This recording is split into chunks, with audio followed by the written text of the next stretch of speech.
Here are the Wave 2 Sonic Movie 2 figures from Jakks Pacific. And this video is going to be a bit rushed because I have to go somewhere. I'm actually going to get the new Sonic figures literally now. Sonic is basically the exact same, except his eyes look a bit more cartoony and big, and there's lightning bolts painted on top of him. And there's no like weird dash on his stomach pack like there was before. Stomach patch, sorry.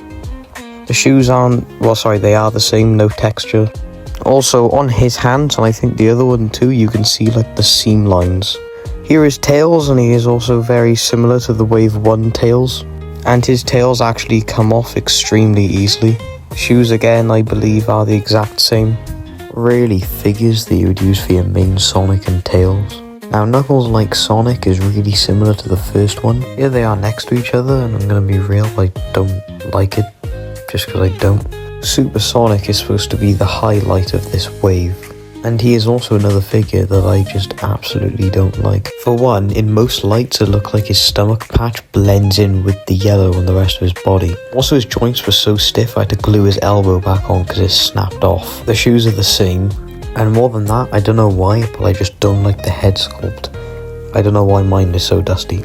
And the white on his eyes bleeds onto his mouth, and for some reason on mine the eyes are green. New Super Sonic is 10 times better. Same goes for the game Sonic. Also his legs are really loose, but that might be more of something that I did rather than the manufacturers. And the paint in his ears that I didn't even realise until now isn't really put on well, apart from the right ear. Overall, I'd say it's a huge waste of money, especially with the new Sonic 3 Super Sonic. Here are all the accessories of the wave except for Tails' little Batarang thing because I lost it. Now the accessories might be what actually saves the wave. Sonic has two accessories, one being the map the Long Claw gave him, and the bag of rings the Long Claw gave him. Super Sonic comes with the Master Emerald that was so good they released it several more times afterwards. Tails comes with his backpack, which has been painted surprisingly better than I thought it would be. And again the boomerang that I don't have. And finally Knuckles has a big ring, not just a small one that you're supposed to hold. And now you can throw your figures through the ring. Also I forgot to put this clip in that I took for Knuckles and Sonic, but yeah, now I think that's the main reason for both of those figures, so you can recreate that fight scene. Sonic has a ball joint at the head, but it really only moves left and right. He has a hinge at the elbow, a hinge and swivel at the elbow, I meant to say shoulder before. He has, I think, a ball joint at the wrist, but it only really turns.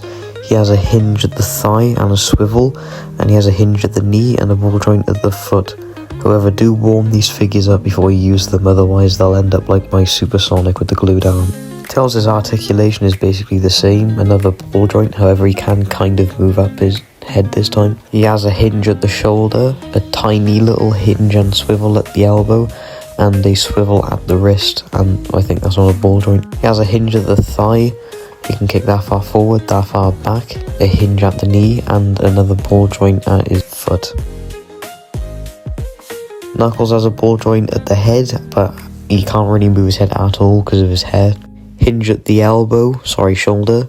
There's a hinge at the elbow and a swivel. He also has a swivel at the wrist. His leg is a bit stiff, so if your Knuckles' leg is stiff, be careful, otherwise you might bend the plastic like I have there, or just break the leg in general. He has a hinge at the knee, I think a swivel as well, and like all the other ones, a ball joint of the foot. No point in me even going over Super Sonic's articulation because it's the same as Sonic's, but ball joint at the head, his shoulder came off when I did that, but there's a hinge at the elbow. Shoulder, I keep on saying elbow. Hinge at the shoulder, hinge at the elbow, swivel at the wrist, swivel at the elbow. His leg can kick that far up and that far back. He has a hinge and I think maybe a swivel at the knee and another ball joint at his foot like the other Sonic. I also have a couple figures to compare these guys next to. Here they are next to the Wave 1 figures, and if you're going to buy one, I'd say buy Wave 1. Here they are next to the Sonic 3 2.5 inch figures. Here they are next to Dr. Eggman, and I think they fit kind of perfectly. This is the Sonic 3 Eggman, by the way. Here he is next to the SH Figure Arts Friendly Neighborhood Spider-Man. Overall, I'd say the wave is just mid as hell. It has good accessories, and I don't like the Super Sonic or the Tails that much. If I were you, I would only get the Sonic and Knuckles and maybe Tails if you're just a Tails glazer and you like him. Or if you just have all of Wave 1, I do think it would be worth it getting Super Sonic.